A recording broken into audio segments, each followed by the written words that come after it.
रणरागिणी न्यूजमध्ये आपले स्वागत. 37व्या राष्ट्रीय रस्ता सुरक्षा महिन्यानिमित्त राष्ट्रीय महामार्ग प्राधिकरणामार्फत पुण्यात रस्ता सुरक्षा जनजागृती व प्रशिक्षण कार्यक्रम संपन्न झाला. रस्ते अपघातांचे प्रमाण कमी करणे आणि सुरक्षित वाहतुकीची सवय नागरिकांमध्ये रुजवणे हा या उपक्रमाचा उद्देश होता. 2030 पर्यंत शाश्वत विकासाच्या उद्दिष्टांतर्गत रस्ते अपघातातील मृत्यू 50% कमी करण्यावर यावेळी भर देण्यात आला.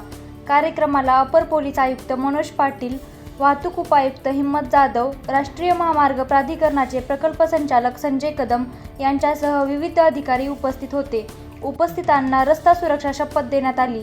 कार्यक्रमात अपघातानंतरच्या गोल्डन अवर्स, प्रथमोपचार, अग्निशमन तसेच रस्ता सुरक्षेबाबत तज्ज्ञांनी प्रात्यक्षिकाद्वारे मार्गदर्शन केले. सुरक्षित वाहन चालवून नियम पाळण्याचे आवाहन करण्यात आले. अशाच ताज्या बातम्या पाहण्यासाठी आमचं YouTube channel Ranragini news like, share, subscribe करा.